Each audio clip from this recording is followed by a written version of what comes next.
Olá, caros alunos. Na aula passada nós falamos um pouco sobre o estoicismo, a gente falou sobre o cinismo. Agora nós vamos falar de uma outra escola filosófica que foi fundada por Epicuro de Samos, por isso o nome epicurismo.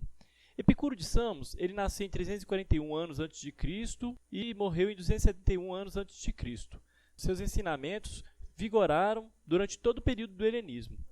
A gente sabe que é um momento em que eles buscam o prazer. Não um prazer como a gente vê hoje sendo buscado, né, em várias instâncias. Não, o prazer que ele buscava era um prazer simples, né? Ou seja, as pessoas elas buscaram aqueles prazeres que traziam tranquilidade à alma. Não prazeres que são incentivados pelo mundo. Por quê? Porque, como eu disse na aula passada, no estoicismo, eles buscavam a ataraxia, ou seja, a imperturbabilidade. Então, se você busca fama, riqueza, glória, status social, você não vai conseguir alcançar essa ataraxia. Então, esses prazeres simples que eram buscados por essa escola, né, pelos discípulos de Epicuro, eram prazeres que satisfaziam o ser humano de maneira a alcançar essa ataraxia. Essa escola, então, como eu disse, ela foi fundada ali no século IV a.C., lá na Grécia. Conquistou grande número de adeptos. Esse hedonismo de Epicuro, então, vai ser chamado de epicurismo.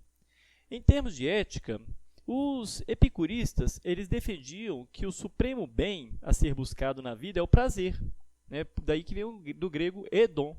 Hedonismo é lógico que hoje é visto de uma forma negativa, né? Por causa do jeito que as pessoas buscam o prazer nos dias de hoje.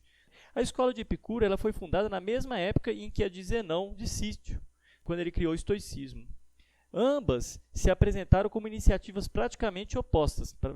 Por quê? Porque elas tinham como objetivo essa imperturbabilidade, né, a ataraxia. Mas elas recomendavam meios diferentes para alcançar.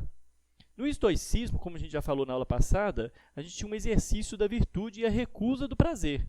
Só que o epicurismo afirmava que é só o prazer que pode levar à paz do espírito, razão pela qual é o bem supremo a ser almejado. É importante a gente observar também que, ao falar em prazer, né, como eu disse, ele não está falando de prazer sensorial, mas um prazer racional. Trata-se do prazer do sábio, o exercício da quietude, da mente e da paz de espírito, o controle sobre as emoções e o domínio de si mesmo. Esse que é o verdadeiro prazer, fonte da saúde e da felicidade.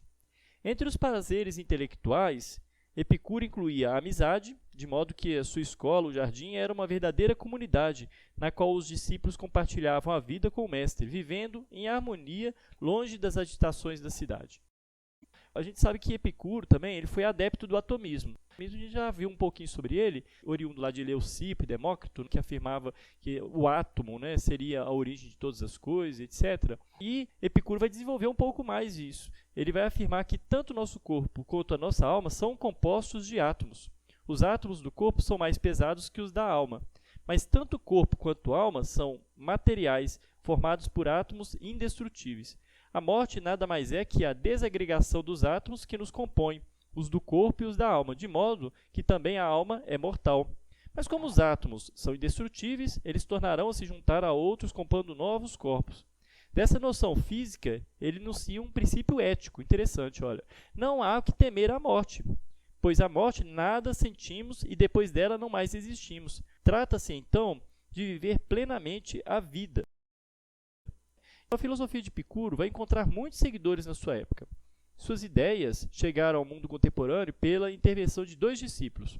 Mais ou menos 500 anos depois da morte de Epicuro, um certo Diógenes, da cidade de Enoanda, da Capadócia, atual Turquia, ele mandou gravar nos muros de um dos pórticos da cidade os 4 princípios conhecidos como tetrafármacon, isto é, o quádruplo remédio. Não há o que temer quanto aos deuses. Não há nada a temer quanto à morte. Pode-se alcançar a felicidade, pode-se suportar a dor. Além dessa interessante maneira de popularizar a filosofia de Epicuro, a gente encontra também no poema Sobre a Natureza das Coisas, escrito no século I da Era Cristã, por Tito Lucrécio Caro, uma sistemática exposição da filosofia epicurista. Esse poema ele foi muito conhecido no mundo romano e foi redescoberto no Renascimento. Influenciou muitos filósofos como Michel de Montaigne e todo o pensamento moderno. Agora, como que a gente pode resumir isso tudo? O epicurismo ele constitui uma ética hedonista. ele coloca o verdadeiro prazer, o prazer do repouso do espírito, como bem a ser almejado. Não se trata, então, de uma busca desenfreada por bens materiais, né, como eu disse, por fama, riqueza, glória, status social, mas do exercício paciente do pensamento como forma de produzir tranquilidade da alma. A felicidade, então, vai consistir para Epicuro em não sofrer no corpo nada, né, não ter sofrimento e evitar as dores que podem ser evitadas, e não ter a alma perturbada, ou seja, buscar o prazer e afastar a dor. Então, eu espero que tenha sido claro. Qualquer dúvida, crítica ou sugestão, deixe nos comentários, que vai ser um prazer ajudá-los a entender um pouquinho mais sobre o Epicuro e sua escola, o epicurismo.